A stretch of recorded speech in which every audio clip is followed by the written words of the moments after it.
If you're actually working in the industrial industry, you know the AI pitch is missing the how. Nobody explains how AI actually works with your existing equipment or why it won't replace your PLCs. So today we're breaking down exactly what AIoT is, how it enables 3 applications: predictive maintenance, quality control, and process optimization, and how to implement it with your existing Modbus devices. First, let's define what AIoT actually is. AIoT stands for Artificial Intelligence of Things. It's the combination of artificial intelligence technologies with the Internet of Things infrastructure. It combines the data collecting capabilities and connectivity of IoT devices with the data processing capabilities of AI. In industrial settings, this typically breaks down into 3 main application areas: predictive maintenance, quality control, and process optimization. So let's take a look at how predictive maintenance actually works, because this is where the technology becomes concrete.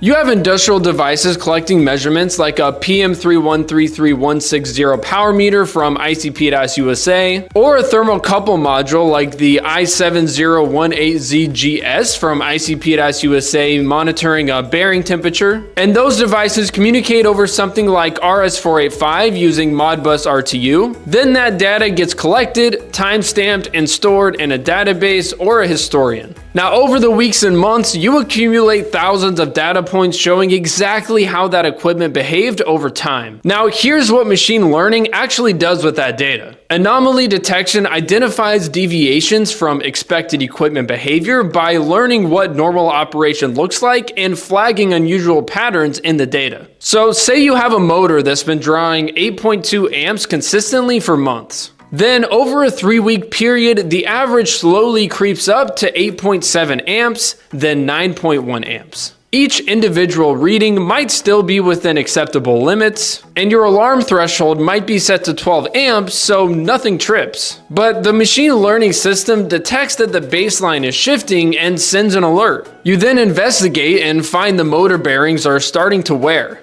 You schedule maintenance during planned downtime instead of dealing with an unexpected failure during production. So you can see that the value here is pretty significant. Instead of reacting to a failure, you're acting on early warning signs. Machine learning analyzes usage patterns over time and flags deviation from normal behavior. An HVAC unit consuming more power during off hours, and inefficiencies that only become visible when you look at trends over weeks or months. But here is what's critical to understand. Your PLCs and controllers still handle all control logic exactly how they should, and the machine learning sits on top as a monitoring and analysis layer. The devices you already have are producing the data this needs. As long as they're consuming digitally over protocols like Modbus, that data can be collected and analyzed.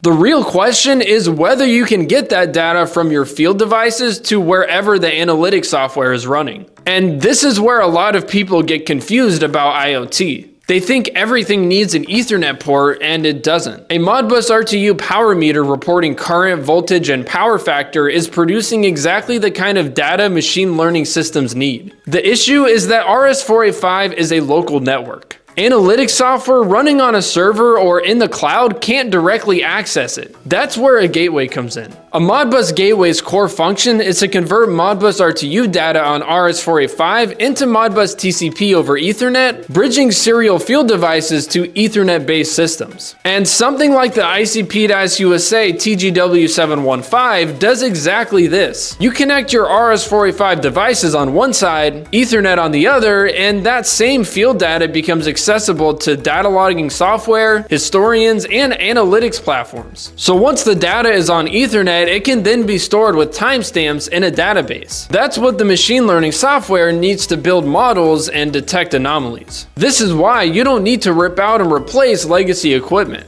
A gateway allows you to bring that data forward into modern systems without replacing what already exists. Now, you might also hear about edge computing in these systems. Edge computing means processing some data close to where it's generated instead of sending everything upstream. This reduces latency and allows faster local responses. These edge-level devices are able to run local logic to filter data, calculate values, or trigger immediate actions based on rules you define. For example, an edge controller like the ICP-USA WISE 5231 can evaluate conditions locally, trigger outputs, or generate alarms using edge logic without relying on a cloud connection. Now, that isn't machine learning, it's deterministic logic you configure, but it still plays an important role. Edge logic handles immediate, time-sensitive actions, while machine learning handles longer-term pattern recognition using historical data. The two actually work together, and all of that depends on reliable data collection, accurate measurements from industrial-grade sensors and meters, consistent communication over industrial protocols, and proper timestamping and storage. And that's what we do at ICP-USA. We provide that foundation: the meters, I/O modules, gateways, data loggers, and edge controllers that collect reliable data from industrial processes. And that's what makes machine learning analysis possible. So if you're starting a new integration project, please don't hesitate to reach out at sales@icp-usa.com so we can tailor the best solutions for your project. Or you can simply head over to our website at icp-usa.com where you can clearly see all of our solutions. And if you want more explanations of how real industrial systems actually work, make sure you like this video and hit that subscribe button. Thank you so much for watching.